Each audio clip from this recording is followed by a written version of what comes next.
الحمد لله وحده والصلاة والسلام على من لا نبي بعده أما بعد فأعوذ بالله من الشيطان الرجيم بسم الله الرحمن الرحيم قال الله تبارك وتعالى إن الله لا يغفر أن يشرك به ويغفر ما دون ذلك لمن يشاء ومن يشرك بالله فقد ضل ضلالا بعيدا ان اللہ بے شک یقیناً اللہ رب العالمین لا یغفر نہیں بخشے گا ان یشرک بہ جس نے اس کے ساتھ کسی کو شریک کیا ویغفر ما دون ذلک لمن یشاء اس کے علاوہ جسے چاہے رب تعالیٰ بخش دے ومن یشرک باللہ اور جس نے اللہ کے ساتھ شریک ٹھہرایا فقد ضل ضلالا بعیدا وہ گمراہ ہو گیا بھٹک گیا دور بھٹکنا بہت زیادہ گمراہ ہونا۔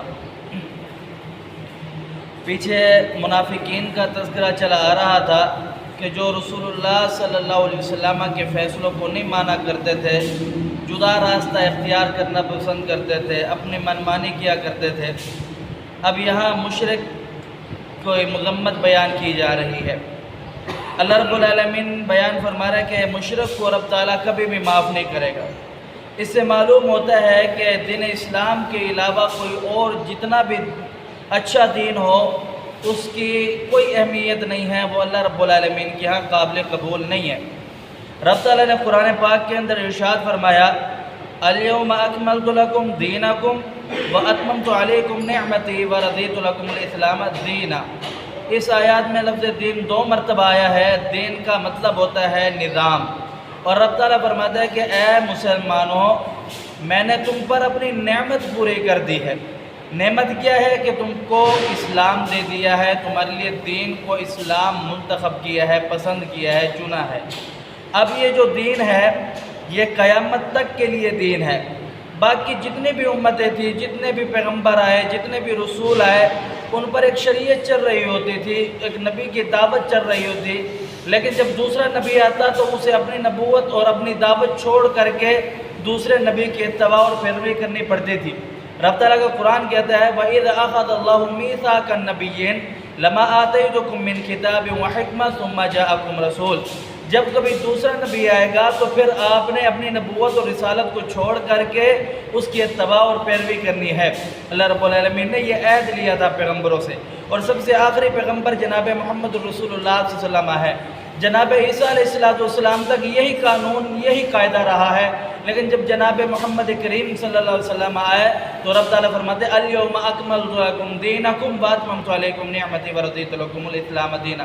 یہ مسلمانوں پر اتنا بڑا انعام ہے کہ اللہ رب العالمین نے فرمایا تم پر رب نے دین ہی مکمل کر دیا ہے۔ یہی نماز، یہی قرآن، یہی زکوٰۃ، یہی حج اور یہی عبادات کے طریقے، اس کے علاوہ کوئی اور دین نہیں ہے۔ قیامت تک اس کے اندر رتی برابر بھی تبدیلی نہیں کی جائے گی، اور فرمایا کہ جو شخص اس دین کے اندر اضافہ کرے یا کمی کرے وہ بہت بڑا مجرم ہے۔ اس نے کیا کیا؟ بدعت کی دین کے اندر کل بدعۃ ضلالہ وکل ضلالۃ فی النار۔ اور بدعت کیا ہے؟ آگ ہے، آگ گمراہی ہے، گمراہی جہنم میں لے جانے والی ہے۔ اب رب تعالیٰ نے فرمایا کہ رب تعالیٰ کی مشرک کو کبھی بھی معاف نہیں کرے گا۔ جناب معاذ بن جبل رضی اللہ تعالی عنہ سے رسول اللہ صلی اللہ علیہ وسلم نے پوچھا کہ معاذ کیا آپ کو پتہ ہے کہ اللہ کا بندوں پر کیا حق ہے؟ جناب معاذ رضی اللہ تعالی عنہ فرمانے لگے اللہ و رسولہ عالم، اے اللہ کے رسول، اللہ اور اس کا رسول بہتر جانتا ہے، مجھ کو معلوم نہیں ہے۔ جناب رسول اللہ صلی اللہ علیہ وسلم نے فرمایا اللہ کا بندوں پر یہ حق ہے کہ بندہ اللہ کی عبادت کرے اور اس کے ساتھ کسی کو شریک نہ کرے۔ جناب عبداللہ ابن مسعود رضی اللہ تعالیٰ عنہ بیان فرماتے ہیں کہ رسول اللہ صلی اللہ علیہ وسلم نے فرمایا جو شخص اللہ رب العالمین کے ساتھ کسی اور کو شریک ٹھہرائے، کسی اور کو عبادت کے لائق سمجھے، کسی اور کو مشکل کشا اور حاجت روا سمجھے، کسی اور کو اپنی پریشانیوں کا حل سمجھے، تو اللہ رب العالمین فرماتا ہے کہ وہ شخص جہنمی ہے، دوزخی ہے، ابدی دوزخی ہے، جب تک اگر وہ دنیا کے اندر معافی نہ مانگ لے۔ جناب انس بن مالک رضی اللہ تعالیٰ عنہ بیان فرماتے ہیں کہ رسول اللہ صلی اللہ علیہ وسلم صحابہ کرام کو مخاطب کر کے فرما رہے ہیں کہ روز قیامت سب سے جسے ہلکا عذاب دیا جائے گا جہنمیوں میں، سب سے ہلکے عذاب والا جہنمی، اسے رب تعالیٰ مخاطب ہوگا اور پوچھے گا کیا اگر تجھے دنیا اور دنیا کے اندر جو نعمتیں ہیں پوری دنیا کی ساری نعمتیں مل جائے تو اس عذاب کو ہلکا کرانے کے لیے وہ فدیہ دے سکتا ہے؟ وہ کہے گا ربا جی ہاں، ساری کے ساری نعمتیں فدیہ دے دوں گا، لیکن اس عذاب میرے اوپر سے ہلکا ہو جائے، عذاب تھوڑا سا کم ہو جائے، ختم نہ ہو جائے، تھوڑا سا کم ہو جائے۔ تو اللہ رب العالمین فرمائے گا کہ میں نے تجھ سے جب تو صلب آدم میں تھا، زمین میں تھا، اس سے کم چیز کا تجھ سے مطالبہ کیا تھا کہ تم میرے ساتھ کسی کو شریک نہ کرنا، لیکن تو نے میرے ساتھ شریک ٹھہرایا، آج پھر تو نے میرے ساتھ شریک ٹھہرایا، تو نے میرا خیال نہیں رکھا، آج رب تعالیٰ بھی تیرا خیال نہیں رکھتا۔ تو اس آیات کے اندر رب تعالیٰ نے مشرک کی بڑی مذمت بیان فرمائی ہے۔ اللہ رب العالمین شرک سے بچنے کی توفیق دے۔ اقول قولی ھذا استغفر اللہ لی ولکم ولسانی